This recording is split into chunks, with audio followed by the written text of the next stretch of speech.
Bonsoir à tous. On va essayer de... C'est bon? Bonsoir tout le monde. Juste un propos liminaire pour vous dire que ce soir, on est équipé d'une installation normalement qui devrait donner un peu plus de voix aux différentes interventions, un peu plus de facilité aussi de lecture au niveau du live Facebook. Donc voilà. Alors, regardez pas un petit peu l'installation parce que c'est pas une installation qui sera définitive. Aujourd'hui, on teste un peu de matériel en sachant que c'est un test qui a valeur aussi pour la communauté de communes du Val-de-Lair où on a les mêmes problématiques de son et d'enregistrement. Donc voilà, si les micros, ce type-là, va rester à peu près dans cet esprit-là, pour tout le reste, c'est une sonorisation qui sera reprise au sein de la salle des fêtes, c'est-à-dire avec un changement du système de sonorisation de la salle, et pas ce que vous avez au milieu. C'est pour ça qu'aujourd'hui, c'est un petit peu spécifique. Puis on teste aussi des caméras, même si on sera sur un format beaucoup plus light la prochaine fois, mais ça permet de voir un petit peu comment ça fonctionne. Voilà, je vous propose qu'on passe d'abord à l'appel nominal. Donc Nadège Dosba, Dominique Baude, Fabienne Pasquale, Patrick Antigny, Sylvie Dufourc, Hervé Georges. Non, tu es présent, c'est Dominique. Dominique est là aussi? Oui. Ok, non, mais c'est marqué donner procuration à Dominique Baude, donc non. Ouais. Vanessa Daniel. Alain Bourguignon. Présent. Christiane Prévost. Morgane Boutet. Carole Bonafou. France Mougeot. Sarah Romero. Pierre Brouste-Lefin. Séverine Place-Hans. Jean-Louis Martegoutte. Présent. Carole Gréaume. Non, commencez pas. Alors, s'il vous plaît, juste un truc. Les boutons, je vais vous expliquer après. Vous n'utilisez pas encore les micros, d'accord? Coupe ton micro. Enfin, regarde, je vais te le faire de suite, ton micro. Ça va être pratique. J'en étais où? Sarah Romero, Pierre Brousse-Lefin, Séverine Place-Hans, Jean-Louis Martegoutte, Carole Gréaume, Éric Chauveton, Françoise Velasco qui a donné procuration à Nadège Dosba, Bernard Plé, Florence Pereira, Frédéric Arrojo, Perrine Orteau qui a donné procuration à Vincent Échouer, Corinne Laurent, Vincent Échouer, Jean-Dany Garnin, Tristan Poc, Patrice Joubert. Voilà, Alors on va commencer par la nomination de toujours une chose qui est très agréable, un secrétaire de séance. S'il y a quelqu'un qui veut bien se porter candidat. Tu y vas, Nadège? Parfait, merci Nadège. Voilà, on va passer à l'approbation du procès-verbal du conseil municipal du lundi 14 septembre 2020. Y a-t-il des observations? Alors juste avant, quand vous voulez prendre la parole, vous appuyez sur le bouton on-off et voilà. Ouais, vous avez le gros bouton. Voilà. Monsieur le maire, comme je vous l'ai écrit, sur ce PV, il manque de quelques éléments d'intervention.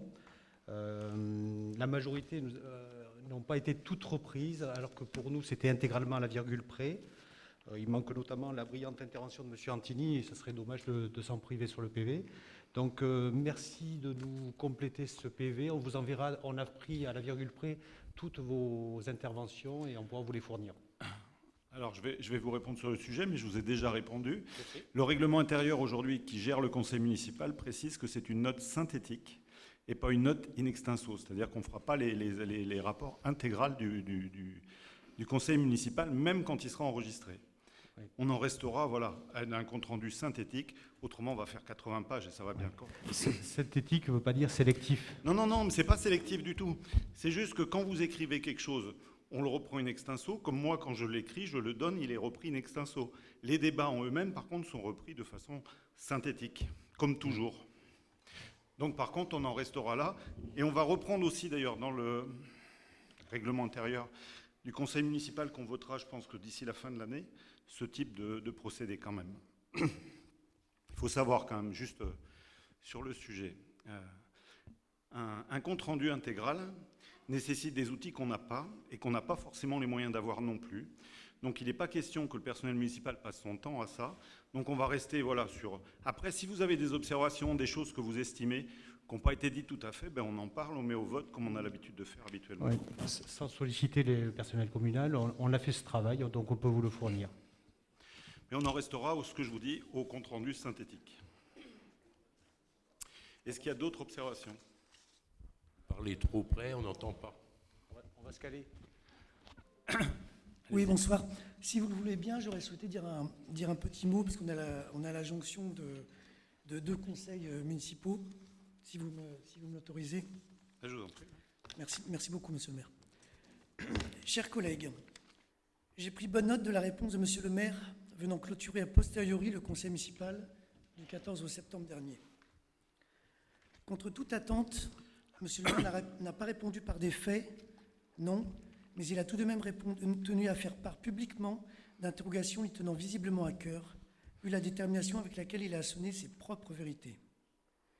Si je me permets de m'exprimer devant vous ce soir, brièvement, devant les Sallois aussi, c'est uniquement parce que monsieur le maire m'a investi d'une mission de la plus haute importance, qui touche presque au divin, celle, a fortiori, de devoir répondre de tout.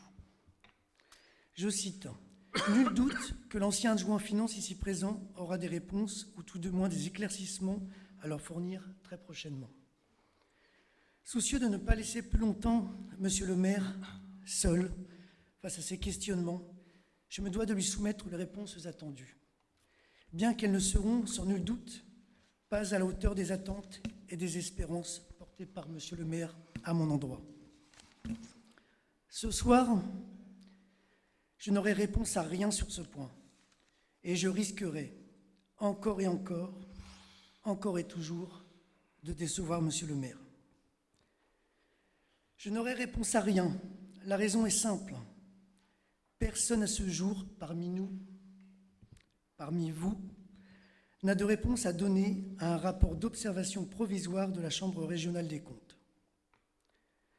Ce rapport d'observation provisoire a été exclusivement adressé à l'ordonnateur, vous, monsieur le maire, aux anciens ordonnateurs, donc par déduction, monsieur Dervillers et monsieur Nuchy, qualité d'anciens maires. Et je le précise, car monsieur le maire l'a omis volontairement ou non, pour les parties qui les concernent, aux personnes mises en cause dans ces observations. Je dis bien les personnes mises en cause par ces observations. À ce jour, ce rapport d'observation, je le répète, provisoire, vous en êtes le seul destinataire dans cette salle. Vous êtes le garant de sa confidentialité et de sa non-communication à ce stade du contrôle de notre commune par la CRC. Nous ne doutons pas un seul instant qu'à ce titre, vous ne laisserez s'ébruiter quelconque donnée, et ce, jusqu'à ce que ce rapport d'observation soit rendu définitif par la CRC et donc officiellement notifié. À ce moment venu uniquement, lorsque vous serez invité à le rendre public et à l'inscrire à l'ordre du jour d'un conseil municipal, toujours dans le strict respect des conditions fixées par le Code des relations entre le public et l'administration, que vous connaissez naturellement, je pourrai alors, et à mon tour, en prendre connaissance. Et j'espère vous apporter, peut-être, qui sait, les éléments de réponse que vous attendez de moi.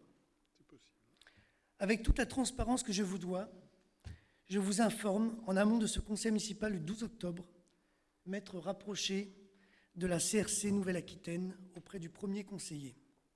Ce dernier m'a confirmé par un écrit en date du 5 octobre écoulé que le délibéré ne m'avait pas rendu destinataire au regard des conditions susmentionnées de ce pré-rapport et que le greffe de la Chambre ne pouvait donc m'adresser copie de ce document confidentiel. Je ne suis en effet, vous l'aurez compris, en aucun cas concerné personnellement, comme on l'a rappelé, la plus haute juridiction de contrôle financier. Point à la ligne. Quant aux autres allégations, je ne perdrai pas mon temps à les commenter. Je préfère vous en laisser la paternité ainsi que la pleine responsabilité.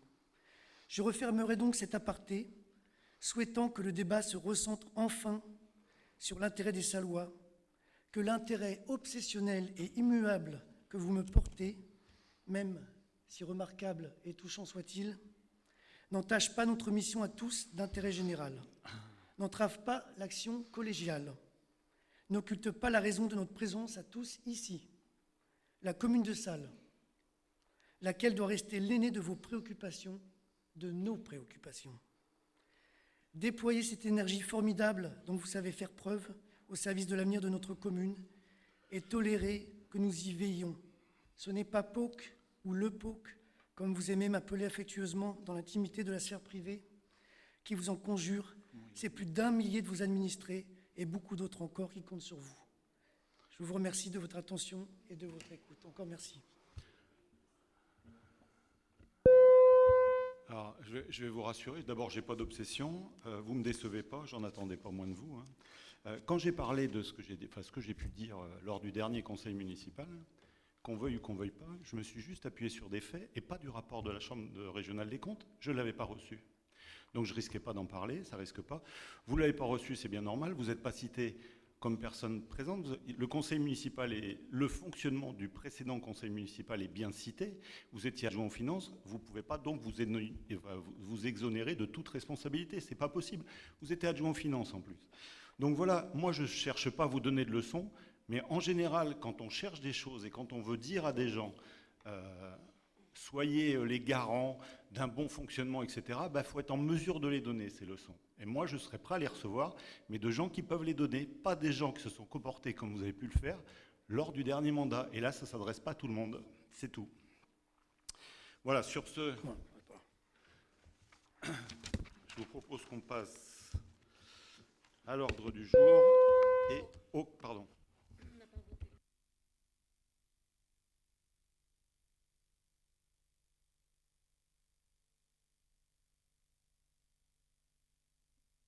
Ah, c'est bon, on va y arriver.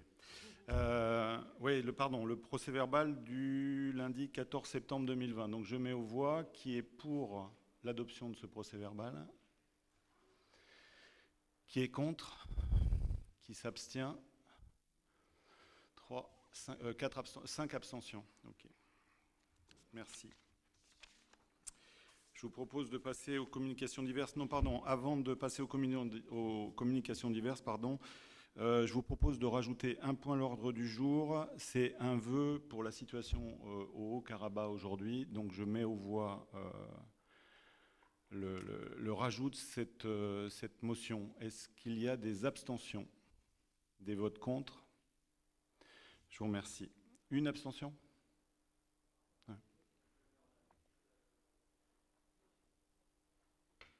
Mais on le fera quand après la délibération, quand je vais la lire. D'accord? Communications diverses, donc point Covid-19. Donc je souhaite vous faire part du conseil municipal de l'apparition d'un nouvel arrêté préfectoral le 9 octobre 2020, en vigueur du 10 octobre au 24 octobre. Le département de la Gironde reste en zone d'alerte renforcée. Il convient donc de respecter les mesures afférentes, interdisant notamment les événements de plus de 1000 personnes, les rassemblements de plus de 10 personnes dans l'espace public, à l'exception des manifestations revendicatives, les manifestations sportives et festives sur la voie publique, les fêtes locales et étudiantes, ainsi que les rassemblements familiaux ou festifs dans les ERP, sauf en ce qui concerne la célébration des mariages et des cérémonies funéraires. L'utilisation des vestiaires dans les ERP de type X et PA. Par dérogation, dans les ERP de type PA, ils peuvent être ouverts sous respect d'un protocole strict. Les piscines du département peuvent ouvrir lorsqu'elles disposent de vestiaires individuels. L'arrêté est en ligne sur le site internet de la commune. Il a été affiché en mairie et transmis aux associations qui pouvaient en avoir besoin. Autre information sur le Covid, le centre de test a fermé ses portes depuis peu, c'est-à-dire vendredi dernier. Alors, pas parce qu'il ne fonctionnait pas, mais là, il y avait de moins en moins de monde. Et le centre de Biganos accueillait aussi moins de gens. Donc le centre de Biganos pouvant faire face aujourd'hui au public, les infirmières ont décidé de fermer le point temporaire de salle. Point sur les recrutements. Je vais commencer par présenter une personne qui a commencé aujourd'hui, la directrice du Centre communal d'action sociale, donc Marion Schumer, attachée principale, vous l'avez là-bas. Voilà, qui peut se présenter si elle veut. Voilà.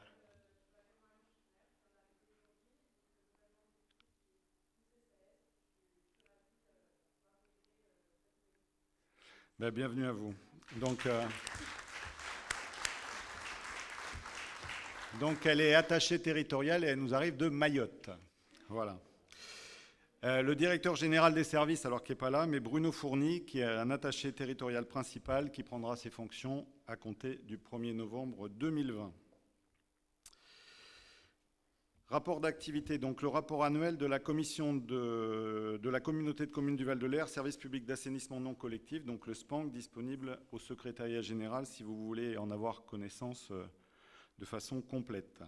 En synthèse, quelques statistiques extraites de ce rapport. Estimation de la population desservie par le SPANC, donc nombre d'habitants desservis environ 8405, nombre d'installations d'assainissement non collectif 3465 installations, nombre d'installations d'assainissement non collectif soumises au contrôle 3362, ne sont pas soumises au contrôle les maisons inhabitées, dont 1507 pour salles.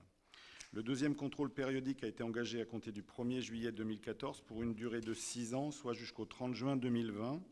Le nombre d'installations à contrôler dans le cadre de ce deuxième contrôle périodique est d'environ 2649. En 2019, 246 diagnostics périodiques de bon fonctionnement et d'entretien des installations existantes ont été réalisés, dont 86 ventes. Les tarifs applicables au 31/12/2019 sont les suivants. Instruction de nouvelles installations d'assainissement non collectif, 150 €. Redevance appelée en régie par titre de paiement suite à l'instruction de la demande. Le contrôle périodique de bon fonctionnement des installations, 81 €, facturé à raison de 13,50 € par an sur 6 ans. Redevance appelée sur la facture d'eau du fermier à raison de 13,50 € par an, donc pendant 6 ans.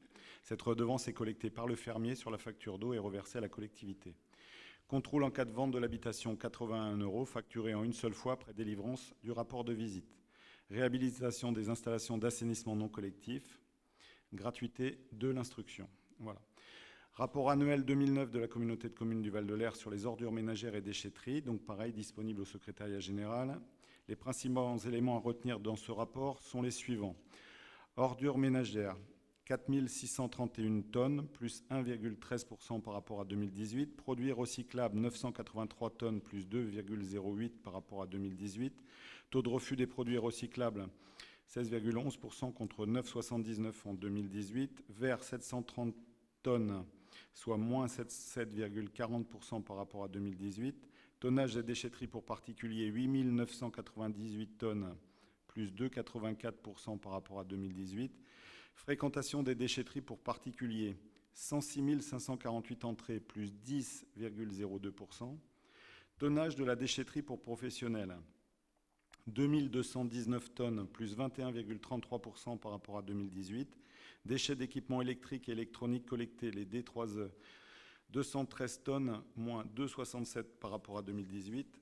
Vêtements, 10 153 kg, plus 4,71% par rapport à 2018. Subvention des éco-organismes, 288 576,71 € répartis comme suit. Citeo, 22 139,80 € pour les imprimés gratuits. EDO DDS, 4 103 € pour les déchets dangereux spéciaux. Éco-emballage Citeo pour 224 880,78 €. Écomobilier pour 23 498,65 €, c'est les déchets d'ameublement. Et écologique, 13 953,48 €, les déchets d'équipements électriques et électroniques. Taxe d'enlèvement des ordures ménagères, donc la TEOM, par habitant, 119,42 €, stable par rapport à 2018. J'ai oublié les décisions. Ouais, je vais faire circuler, mais attends. Les décisions dans les communications diverses, il faut que je les retrouve, c'est tout.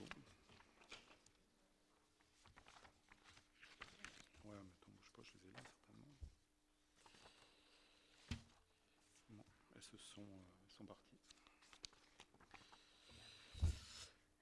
Les décisions prises en application de l'article 21-22 du Code général des collectivités territoriales. Décision numéro 21-2020, visa préfectorale du 28 septembre 2020. Exercice du droit de préemption urbain sur la propriété de Madame Azora Laure, 6 lieu-dit Courgères, cadastré section AI numéro 132 pour 1585 mètres carrés. Proposition financière de la commune à hauteur de 193 500 € TTC. C'est les propriétés qui sont contiguës au foyer des joueurs du rugby. Décision numéro 22-2020, 2020, visa préfectorale du 28 septembre 2020, fixation de tarifs dans le cadre du marché de Noël 2020, 75 € sous chapiteau pour les 3 jours. Décision numéro 23-2020, visa préfectorale du 1er octobre 2020, fixation des honoraires de l'étude du huissier de justice de Julien Leduc, notification de l'arrêté portant retrait du permis de construire modificatif numéro de PC 033 49 81 9K 01 30 M01, accordé le 6 avril 2020 à la SA Synonyme, montant des honoraires 477,75 €. Décision numéro 24-2020, visa préfectorale du 9 octobre 2020, fixation des honoraires d'avocat du cabinet Diade Avocat et de maître Christophe Parier, comprenant des frais d'huissier de justice, assistance de la commune dans la mise en œuvre de la procédure de retrait de l'arrêté portant permis de construire. Du même PC, accordé le 6 avril 2020 à la société Synonyme Programme et dans la rédaction des actes afférents. Les décisions ont été affichées et seront jointes au procès-verbal de la séance. Voilà. Je vais faire passer. Je vous propose maintenant de passer à la proposition de vœux pour l'Artsakh. Le 27 septembre 2020, l'Azerbaïdjan est entré en guerre contre les Arméniens du Haut-Karabakh, où des villes et des populations sont prises pour cible. Ce territoire, composé essentiellement d'Arméniens, a conquis de haute lutte sa liberté dans une guerre qui s'est achevée en 1994 par un cessez-le-feu.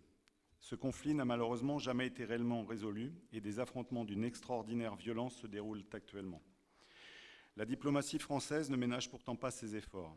La France, en tant que coprésidence aux côtés de la Russie et des États-Unis du groupe de Minsk, mis en place par l'Organisation de sécurité et de coopération en Europe, recherche une résolution pacifique à ce conflit. Elle œuvre résolument depuis plusieurs décennies pour rechercher une solution garante avant tout de la paix et de la sécurité des populations. Le 12 juillet dernier, déjà, et sur plusieurs jours, l'armée d'Azerbaïdjan avait même attaqué non pas le Haut-Karabakh, mais l'Arménie, dont les frontières sont pourtant unanimement reconnues par la communauté internationale. Cette extension du conflit est extrêmement préoccupante. Cette attaque représente une agression insupportable contre un pays ami de la France, où nous célébrons chaque année le 24 avril le triste anniversaire du génocide dont son peuple a été victime en 1915. La position de neutralité que s'est fixée la France devient intenable au regard des attaques de ces derniers jours. Face à ces événements, le conseil municipal de la ville de Salles souhaite affirmer son entier soutien au peuple arménien et karabagiote. Nous en appelons au gouvernement français à mettre tout en œuvre pour arrêter les violences de la part de l'Azerbaïdjan envers ce peuple ami de notre pays. Voilà, est-ce que vous avez des observations ?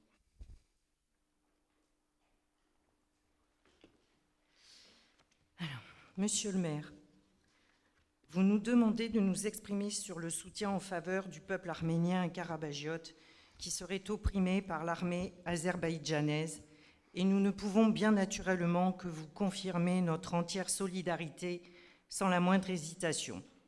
Toutefois, permettez-nous de nous interroger sur l'occurrence de ce vœu à l'occasion de cette présente séance, dans la mesure où il a été introduit au tout dernier moment. On ne peut pas dire que ce conflit est réellement médiatisé, et c'est certainement regrettable, car aucun peuple opprimé ne doit souffrir dans le silence médiatique le plus assourdissant. Et de ce point de vue, votre initiative ne peut que contribuer à mieux relayer cette tragédie dans l'espace médiatique en vue de faire pression sur la communauté internationale par la voix de la France. Vous pensez bien que nous nous sommes dès lors un peu renseignés sur la nature de ce conflit. Terre arménienne depuis plus de 20 siècles, couverte de lieux de culte chrétien, la toute jeune république d'Artsakh, née en 2017, refuse d'être intégrée de force à l'Azerbaïdjan turcophone et musulman. Il s'agit là d'un conflit interethnique et géopolitique, mettant en jeu les influences diplomatiques de la Russie, de la Turquie et de l'Iran. Un conflit, donc, qui en soi est bien éloigné de nos considérations diplomatiques franco-françaises, même si la voix de la France compte beaucoup et est très précieuse dans le concert des nations. Toutefois, nous ne sommes ni vous ni nous des experts en géopolitique ou en matière diplomatique, ce qui rend cette doléance complexe à prendre en compte, n'ayant pas la connaissance suffisante quant aux tenants et aboutissants de ce conflit forcément grave, inutile et barbare. En second lieu, nous pouvons nous poser la question très simple: pourquoi avoir retenu ce conflit en particulier, alors que les pays en conflit larvé sont hélas légion? Afghanistan, le Yémen, le Soudan du Sud, la République centrafricaine, la République démocratique du Congo, la RDC, la Syrie, l'Irak, le Mali, le Nigeria, la Somalie, pour ne pas en citer davantage. Des pays dans lesquels les conditions humanitaires sont par ailleurs déplorables. Ajoutons également que depuis plusieurs mois, la France doit faire face à une escalade des tensions avec la Turquie. Et puis, sur notre continent européen, la Biélorussie et l'Ukraine sont aussi très instables. Vous savez comme nous qu'une autre communauté fait aussi beaucoup parler d'elle ces dernières années. Nous voulons parler bien entendu des chrétiens d'Orient qui, en tant que peuple durement opprimé, mériteraient aussi que l'on s'intéresse à lui. Et puis, n'oublions jamais que ceux qui payent le plus lourd tribut de ces conflits, ce sont les civils. En conséquence, les élus du groupe SAL L'Avenir Ensemble voteront donc unanimement le vœu que vous présentez et vous remercie de nous indiquer très simplement quelles ont été les raisons qui vous ont conduit soudainement à inscrire cette motion de soutien en séance publique. Bon, il n'y a pas d'explication particulière, si ce n'est une actualité récente et diffusée sur les réseaux régulièrement. Alors, si vous ne l'avez pas entendu, aujourd'hui, c'est quand même le sujet d'actualité, particulièrement sur toutes les chaînes à peu près d'information en continu.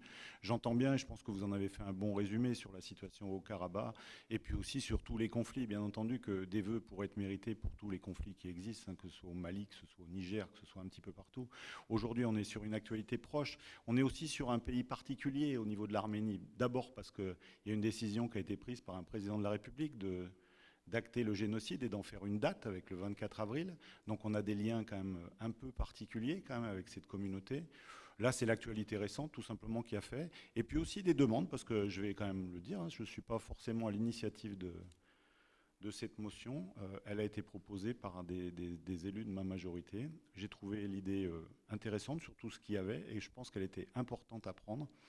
Le fait est, s'il se présente d'autres cas dans ce type-là, qui sont de l'actualité, on les inscrira de la même façon. J'avais d'ailleurs pris à tâche de vous l'envoyer préalablement, puisque j'ai travaillé vendredi, je vous l'ai envoyé samedi, de façon à ce que vous l'ayez préalablement au conseil municipal. Voilà, mais il n'y a pas d'explication plus logique que celle-là. Voilà. Donc je mets aux voix cette motion. Y a-t-il des abstentions sur cette motion? Des votes contre? Je vous remercie. Le premier point donc à l'ordre du jour, la conclusion de convention avec l'association l'Union sportive de salles, convention d'objectifs et de moyens et convention d'utilisation d'une salle municipale. La parole est à Fabienne Pasquale.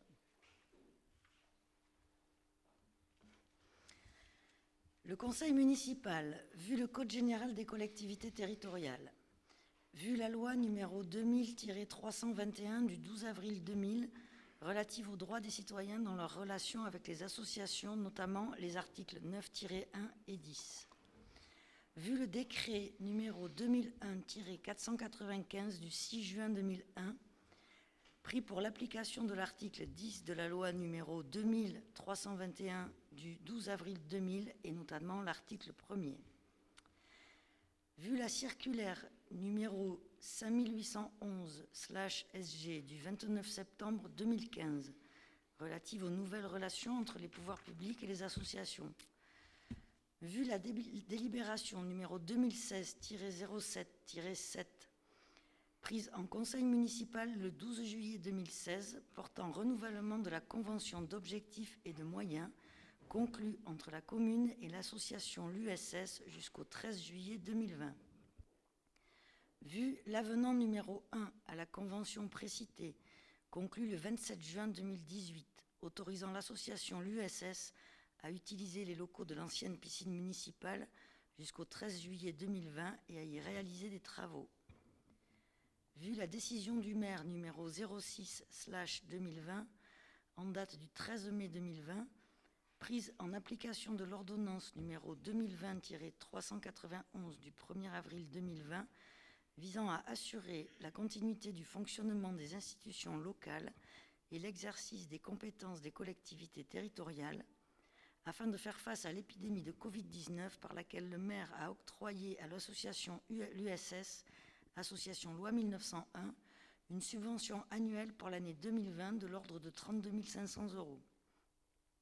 Vu la délibération numéro 2020-5-04 en date du 27 mai 2020 relative à la délégation exceptionnelle du conseil municipal au maire entérinant l'octroi des subventions annuelles 2020 aux associations de la commune. Vu la réunion de la commission communale Association, Sport, Culture et Jumelage le 9 octobre 2020. Considérant qu'en conformité avec la réglementation, il y a lieu de renouveler la convention d'objectifs et de moyens entre la commune et l'association l'USS afin de définir les engagements réciproques des parties. Considérant l'objet de l'association qui a, par l'organisation d'une éducation sportive, par l'initiation et la formation à la pratique du rugby, pour objectif le développement personnel des jeunes et des adultes et la possibilité pour eux de tisser un lien social au sein de la commune, notamment par l'organisation de tournois et autres manifestations. Considérant l'engagement de la commune à apporter son soutien financier à l'association, y compris par la mise à disposition ponctuelle du personnel municipal, de locaux et de matériel selon les modalités fixées par la convention présentée en séance. Considérant qu'il est proposé au conseil municipal de conclure cette convention jusqu'au 31 décembre 2023. Considérant en outre qu'il est proposé de conclure une convention annexe visant à permettre à l'association d'utiliser les locaux de l'ancienne piscine municipale jusqu'au 31 décembre 2021, le temps d'y effectuer des travaux complémentaires. Considérant qu'une fois les travaux terminés, il s'agira d'intégrer la mise à disposition de ces locaux à la convention principale dite d'objectifs et de moyens. Considérant que ces mises à disposition devront se faire dans le respect du règlement intérieur d'utilisation des salles municipales acté par délibération numéro 2018-12-17 du 4 décembre 2018.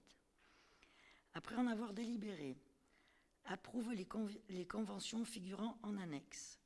Autorise Monsieur le maire à signer la convention d'objectifs et de moyens avec l'association l'USS ainsi que ses éventuels futurs avenants. Dit que cette dernière entrera en vigueur à compter de sa signature par les parties et jusqu'au 31 décembre 2023.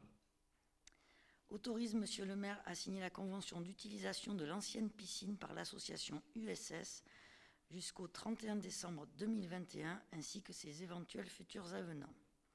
Dit que l'utilisation de ces locaux devra faire l'objet d'une valorisation par l'association conformément à la réglementation.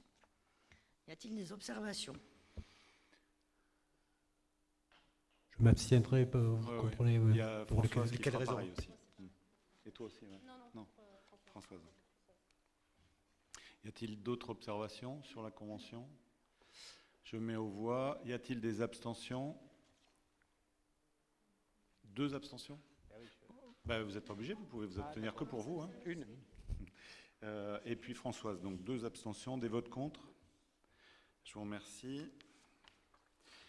Donc le point suivant, attribution d'un véhicule par nécessité absolue de service pour le poste de directeur général des services.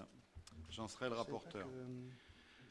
Le conseil municipal, vu le code général des collectivités territoriales et notamment l'article L2123-18-1-1 qui dispose que selon les conditions fixées par une délibération annuelle, le conseil municipal peut mettre un véhicule de fonction, un véhicule à disposition de ses membres ou des agents de la commune lorsque l'exercice de leur mandat ou de leur fonction le justifie.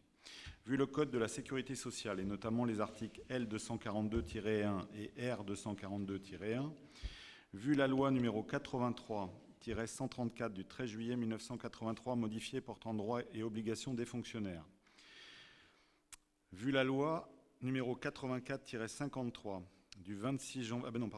Vu la loi numéro 90-1067 du 28 novembre 1990 relative à la fonction publique territoriale et portant modification de certains articles du Code des communes et notamment l'article 21 qui dispose qu'un véhicule peut être attribué par nécessité absolue de service aux agents occupant l'un des emplois fonctionnels de directeur général des services d'une commune de plus de 5000 habitants.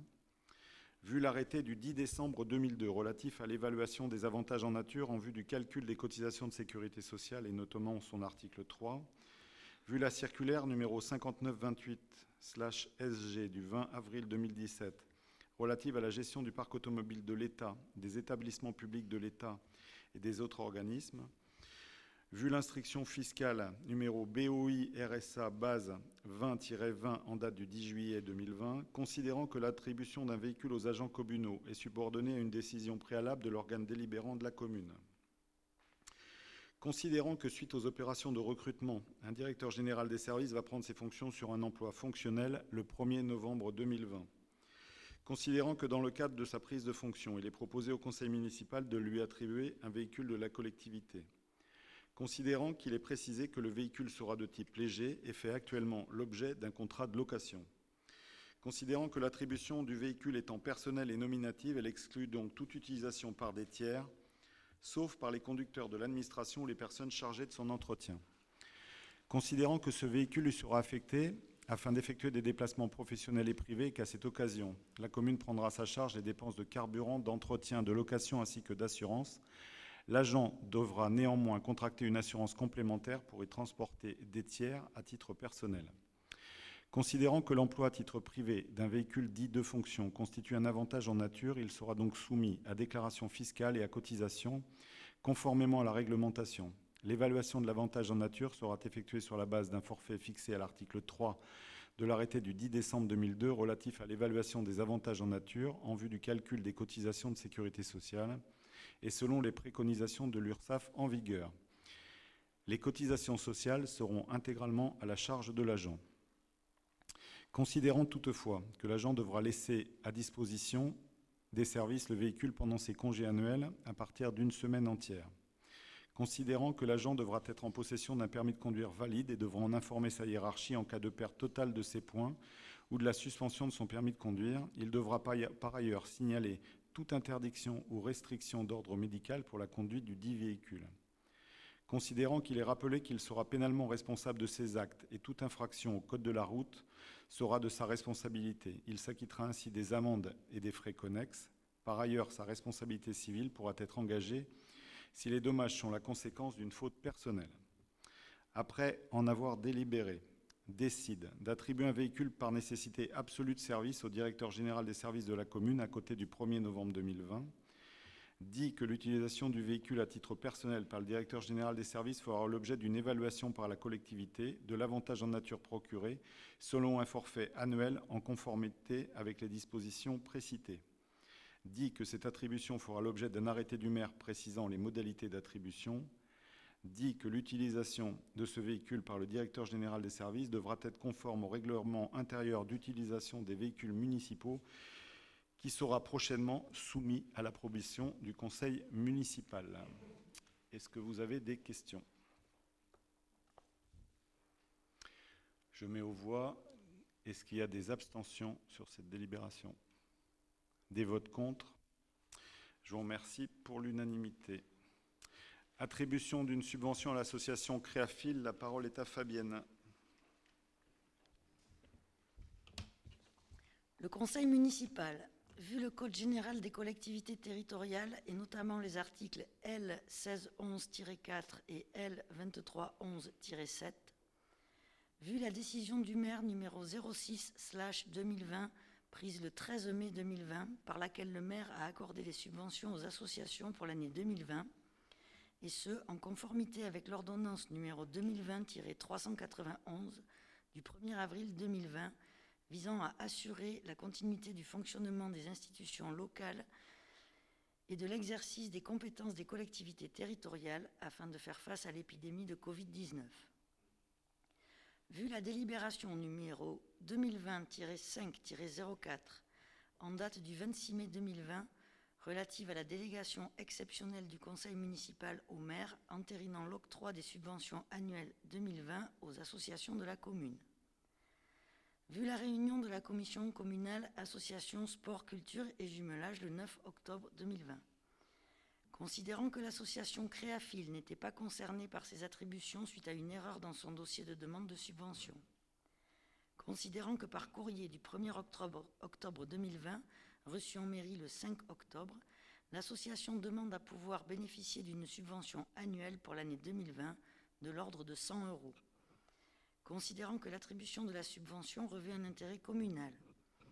Considérant qu'il est proposé au conseil municipal de faire droit à sa demande. Après en avoir délibéré, approuve le versement de la subvention 2020 à l'association Créafil pour un montant de 100 €, dit que les crédits nécessaires sont prévus au budget communal 2020, chapitre 65, compte 6574. Y a-t-il des observations? Juste, ouais, ils ont juste oublié, quand ils ont rempli le formulaire, ils ont juste oublié de mettre la somme. En réalité, c'est la même somme que l'an dernier. En plus, ils ont participé de mémoire à la fabrication des masques pendant la période compliquée qu'on a eu à traverser. Donc voilà, c'est un oubli de leur part. Ils ont juste oublié de marquer la somme. Ils ont tout rempli, leur code bancaire, tout ce qui va bien, sauf de demander la somme de l'année dernière. Voilà. Donc ça rectifie l'oubli. Est-ce qu'il y a des abstentions sur cette délibération? Des votes contre? Je vous remercie. La délibération numéro 2020-10-04, adoption d'un règlement de reprise des infrastructures privées dans le domaine public communal. Patrick.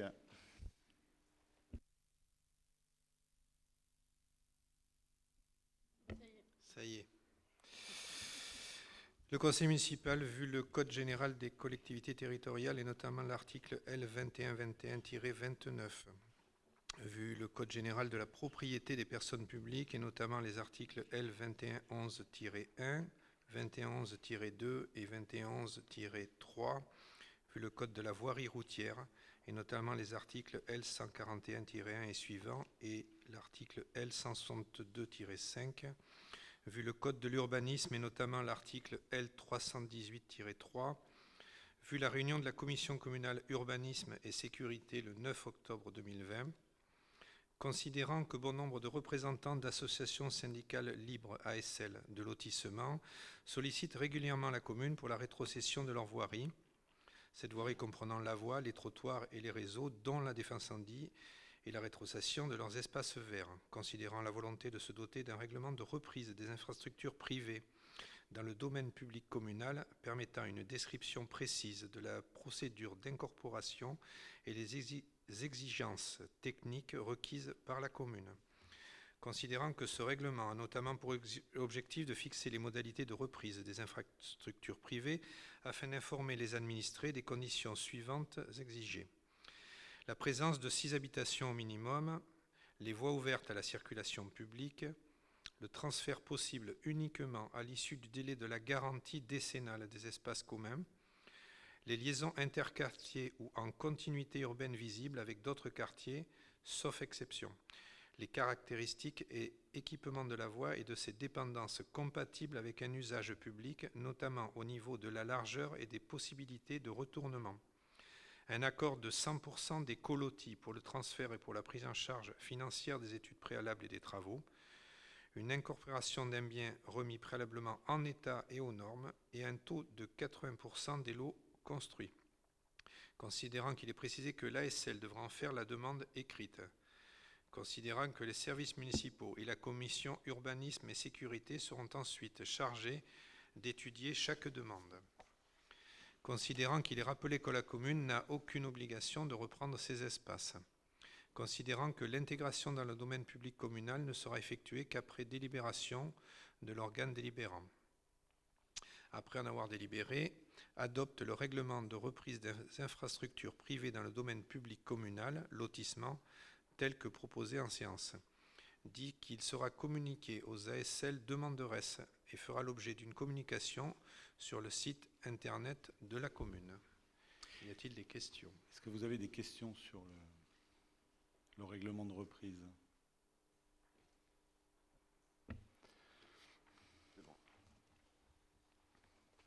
Monsieur le maire, mesdames et messieurs les élus, juste quelques mots pour vous dire combien notre groupe applaudit des deux mains cette initiative.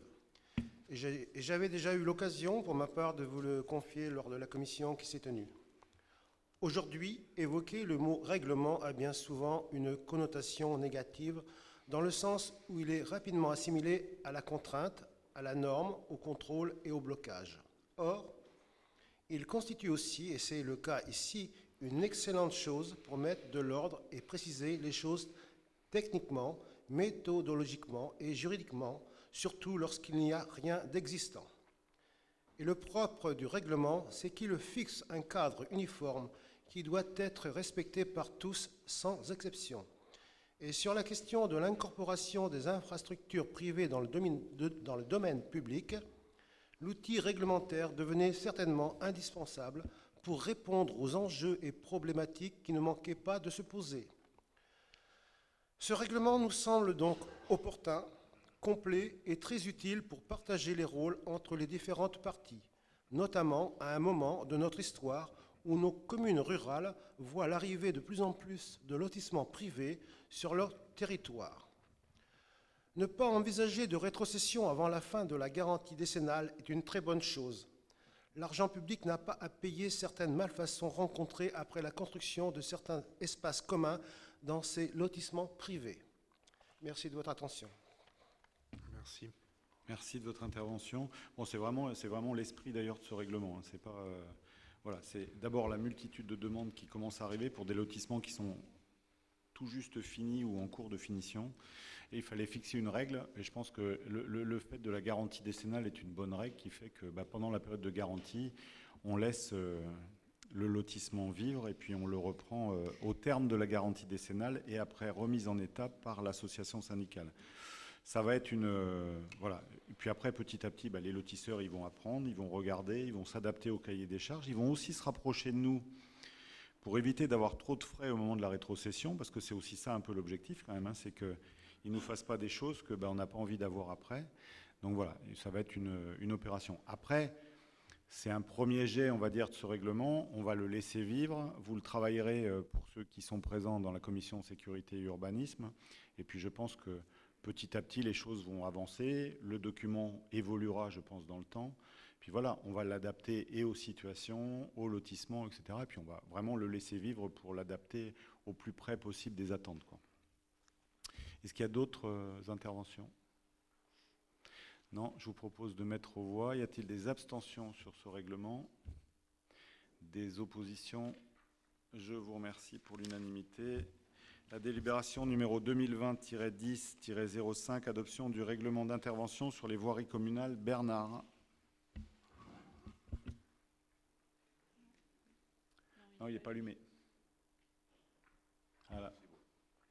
Alors, le conseil municipal, vu le CGCT, notamment l'article L2121-29, vu le code général de la propriété des personnes publiques et notamment les articles L2111-1 et 2, vu le code de la voirie routière et notamment les articles L115-1, L141-2, L141-10 et suivant R116-2 et R141-13 et suivant. Vu la réunion de la commission communale travaux, accessibilité et forêt le 9 octobre 2020, considérant que dans le texte actuel de réduction des dépenses publiques, il n'est plus possible pour la collectivité de prendre en charge financièrement la reprise d'infrastructures détériorées et ou mal réalisées. Considérant la volonté de se doter d'un règlement d'intervention sur les voiries communales, conformément à l'article R141-14 du Code de la voirie routière précité, qui dispose qu'un règlement de voirie fixe les modalités d'exécution des travaux de remblaiement, de réfection provisoire et de réfection définitive, conformément aux normes techniques et aux règles de l'art. Il détermine les conditions dans lesquelles le maire peut décider que certains des travaux de réfection seront exécutés par la commune. Considérant que ce règlement s'appliquera à toute personne physique ou morale, publique ou privée, qui envisage de réaliser des travaux ayant un impact sur le domaine public de la commune. Considérant que ce règlement rappelle les obligations légales, à savoir la nécessité d'opérer une demande d'autorisation préalable au travers du CERFA numéro 14023-01 accompagné de plan, de déclarer les travaux aux exploitants de réseau et d'obtenir un arrêté du maire avant le commencement des travaux. Considérant que l'adoption de ces règlements permettra en outre de résoudre les dégradations éventuelles générées par les différentes interventions sur le domaine public afin de pouvoir encadrer les travaux de réfection. Après en avoir délibéré, adopte le règlement d'intervention sur les voiries communales tel que proposé en séance, dit qu'il sera communiqué aux différents intervenants et feront l'objet d'une communication sur le site internet de la commune. Est-ce que vous avez des questions sur le règlement de voirie? Des observations? Non. Je mets aux voix qui s'abstient, qui vote contre. Je vous remercie. Alors, la délibération suivante, numéro 2020-10-6, échange foncier entre la commune de Salles et le service départemental d'incendie et de secours de la Gironde. Construction du centre de formation du SDIS. La parole est à Patrick. Merci. Le conseil municipal, vu le Code général des collectivités territoriales et notamment l'article L2121-29, vu le Code général de la propriété des personnes publiques et notamment les articles L1111-4, L2111-1-2 et L3112-2, vu la réunion de la commission communale urbanisme et sécurité le 9 octobre 2020, considérant que la commune de Salles accueille sur son territoire le centre d'incendie et de secours CIS de Salles et le centre de formation du SDIS de la Gironde, considérant que ce dernier nécessite un agrandissement et une restructuration dans un nouveau bâtiment dont l'implantation est prévue sur un terrain cadastré AT 150 appartenant actuellement à la commune. Le permis de construire de ce bâtiment pour le centre de formation, permis de construire numéro 033 498 18K 0134, a été accordé en date du 22 janvier 2019. Considérant que le SDIS de la Gironde est par ailleurs propriétaire de la parcelle cadastrée AT 147, terrain d'assiette des centres d'incendie de secours et de formation de Salles depuis novembre 2019, précédent propriétaire le département de la Gironde. Considérant la proposition d'échange foncier par le SDIS par lettre reçue le 31 juillet 2020 dans le cadre des travaux du centre de formation autorisé par le PC susvisé. Considérant l'objet de l'échange à intervenir entre la commune de Salles et le SDIS de la Gironde, à savoir la régularisation de l'assiette foncière des centres d'incendie et secours et de formation de Salles, sachant qu'une partie de la piste cyclable passant devant le centre de secours, parcelle AT 182 pour 81 m², ainsi qu'une partie du chemin d'accès à l'aire de loisirs situé derrière le site, parcelle AT 183 pour 535 m², sont intégrées à tort au terrain du SDIS, actuellement cadastré AT 147, dont elles sont issues, et qu'à l'inverse, les parcelles AT 185 pour 1857 m² et la 186 pour 257 m² sont effectivement utilisées par le SDIS, notamment à usage de stationnement, alors qu'elles font partie intégrante du terrain appartenant à la commune, actuellement cadastré AT 150, dont elles sont extraites. Considérant qu'il est proposé au conseil municipal de procéder à l'échange de parcelles suivantes, la commune de Salles cède au SDIS de la Gironde les parcelles AT 185 et 186 et récupère en contrepartie les parcelles AT 182 et 183. Considérant que la parcelle AT 150 d'une contenance totale de 6382 m², dont sont issues les parties échangées avec le SDIS, appartient à la commune, personne publique, avec une affectation par accessoire d'utilité publique, élément impliquant que ce bien doit être considéré comme relevant du domaine public communal. Considérant que ce bien, au regard de sa situation et de sa configuration, n'est pas susceptible d'être affecté nécessairement à un service public communal ou à l'usage direct du public, considérant qu'en vertu de l'article L111-11-4 du Code général de la propriété des personnes publiques, les collectivités territoriales peuvent acquérir ou céder des biens et des droits à caractère mobilier ou immobilier par voie d'échange dans les conditions fixées par le CGCT ou le Code de la santé publique, et que, conformément à l'article L3112-2 du même Code, en vue de permettre l'amélioration des conditions d'exercice d'une mission de service public, les biens des personnes publiques peuvent être échangés entre personnes publiques dans les conditions mentionnées à l'article susvisé. Considérant que le courrier du SDIS susmentionné stipule que l'acte authentique de transfert en pleine propriété sera rédigé en interne par les services du SDIS en la forme administrative et authentifié par le président du conseil d'administration du SDIS, sans qu'il y ait besoin d'avoir recours à un notaire. Considérant l'avis du pôle d'évaluation domaniale en date du 23 septembre 2020, sollicité au titre des articles L3222-2 et L3222-3 du Code général de la propriété des personnes publiques, estimant la valeur vénale des biens à échanger à 30 € le mètre carré avec soult en faveur de la commune à hauteur de 44 940 €. Considérant toutefois que l'échange sans soult en faveur de la commune se justifie au motif que cet équipement public, d'une part, sera réalisé pour permettre la construction du centre de formation départemental du SDIS, établissement public administratif qui assure la prévention des risques de toute nature, l'information et l'alerte des populations et la protection des personnes, des biens et de l'environnement. D'autre part, que le SDIS propose un échange également au bénéfice de la commune permettant une mise en cohérence cadastrale et la sécurisation de l'accès existant menant aux berges de la Leyre et au centre des éclaireurs de Gascogne notamment. Considérant que dans ces conditions et considérant la demande du SDIS en vue de permettre la construction du centre de formation, il est proposé de procéder à l'échange foncier sans soult détaillé ci-dessus, conformément aux articles L1111-4 et L3112-2 du Code général de la propriété des personnes publiques. Considérant par ailleurs que 2 servitudes de passage conventionnelles existantes grévant respectivement les parcelles AT 140 et 150 sont à supprimer, voir le plan d'échange, le projet s'y annexé, zone assurée en orange et en rouge. Une servitude de passage est à créer grévant les parcelles AT 182, 183, 188 au profit des parcelles 187, 180 et 185 afin de permettre l'accès au chemin menant à l'aire de loisirs, voir le plan projet annexé, zone assurée en vert. Une seconde servitude de passage est à créer, grévant la parcelle AT 182 au profit de la parcelle AT 181, afin de permettre aux véhicules d'intervention de rejoindre la route du Martinet. Pareil, voir le projet d'échange annexé, la zone assurée en rose.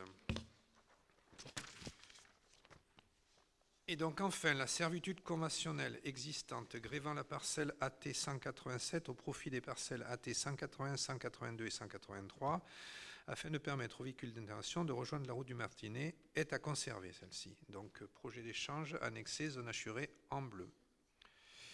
Donc après en avoir délibéré, autorise l'échange de parties de parcelles telles que détaillées ci-dessus, autorise la création de 2 servitudes de passage selon les modalités précisées ci-dessus, autorise la suppression de 2 servitudes de passage conventionnelles existantes selon les modalités précisées dessus, dit qu'une servitude conventionnelle existante sera conservée selon les modalités précisées ci-dessus et autorise Monsieur le maire à signer tout dossier afférent à cet échange et notamment les actes authentiques afférents en la forme administrative.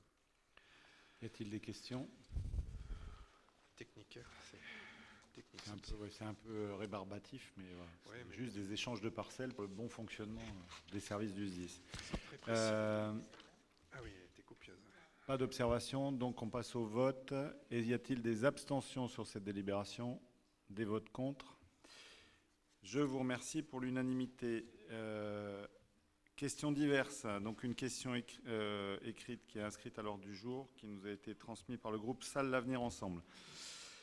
C'est avec le plus grand soin que nous avons pris connaissance du dossier d'inscription du marché de Noël mis en ligne sur le site de la ville le 24 septembre écoulé. Il nous rappelle que les fêtes de Noël sont pour bientôt et que par ces temps difficiles liés à la crise du Covid-19 qui semble durer, elles seront l'occasion plus que jamais de passer d'agréables moments paisibles en famille avec les enfants. Nous sommes toutefois surpris de ne pas voir à l'ordre du jour de ce présent conseil de délibération au sujet du dit marché de Noël. En effet, dans le dossier d'inscription, on peut lire que la tarification des stands est fixée par délibération du conseil municipal. Or, les tarifs ont changé avec une augmentation non négligeable, ainsi que les linéaires des stands qui se sont quant à eux réduits. Il y aura une soirée de plus par rapport au marché de Noël antérieur, ce qui peut représenter un plus. Au regard de ces changements, vous ne pouvez donc pas vous appuyer sur la délibération antérieure du marché de Noël qui datait de 2015. Nous regrettons par ailleurs que ces nouvelles modalités n'aient pas été discutées préalablement en commission, alors qu'elles impliquent une profonde modification du format du marché, désormais couvert sous chapiteau, et non plus comme cela a été le cas durant tout le mandat précédent, façon village de Noël traditionnel avec chalet en bois. Enfin, pouvez-vous tenir informé l'Assemblée municipale du budget consacré à ce nouveau marché du fait de la nécessité d'avoir recours à la location d'une immense tente alors que les chalets appartenaient en propre à la municipalité et n'entraînaient donc aucun coût de fonctionnement supplémentaire? Nous vous remercions dès lors de bien vouloir nous éclairer sur ces points et je vais laisser Éric répondre à cette question. Nous voulons tout d'abord rappeler que le marché de Noël de Salles a été créé en 2002 par l'Union des commerçants et artisans sallois, l'Office de tourisme et la municipalité dirigée par l'ancien maire Vincent Nuchy. Dans le cadre de l'organisation de ce marché, la tarification des stands pour les exposants ne relève pas d'une délibération votée en conseil municipal, mais bien d'une décision du maire. Selon la délibération numéro 2020-7-3-03 du 16 juillet 2020, par laquelle le conseil municipal a donné délégation au maire pour fixer les tarifs communaux. La lecture de cette décision en a été faite en début de ce conseil. Le maire de la précédente mandature avait pris la même décision pour le marché de Noël 2019. Décision numéro 8-2019 du 14 juin 2019. Le changement dans l'organisation de cet événement marquant dans la vie salloise est un choix de l'équipe majoritaire, comme cela avait été le cas en 2014 avec l'équipe précédente. Nous souhaitons revenir au format initial pour plusieurs raisons.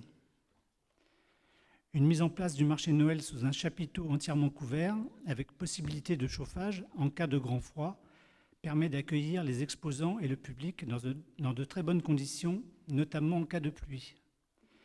Il est à noter que beaucoup de commerçants exposants s'étaient plaints de l'ambiance morose lors de marchés précédents, suite à une importante désaffection du public consécutive au mauvais temps et qui s'était ressentie sur leur chiffre d'affaires. Nous avons pour objectif la revitalisation de ce marché de Noël par la participation d'une trentaine d'exposants sur 3 jours avec des plages horaires élargies, alors qu'auparavant, elle se limitait à une vingtaine sur 2 jours avec des horaires plus restreints. À la date d'aujourd'hui, suite à l'envoi et à la publication sur le site internet de la commune des dossiers de candidature, nous avons déjà reçu 28 réponses favorables. Pour ce qui est des 10 chalets en bois achetés en 2014 et 2015, ils ne sont pas toujours bien adaptés pour certains exposants qui ne peuvent présenter leurs produits en vue directe des clients et en étant enfermés dans ceux-ci. De plus, leur nombre ne permet pas d'accueillir tous les exposants souhaités. Les tentes appartenant à la commune n'admettent pas autant d'exposants, surtout dans de bonnes conditions de confort avec le public.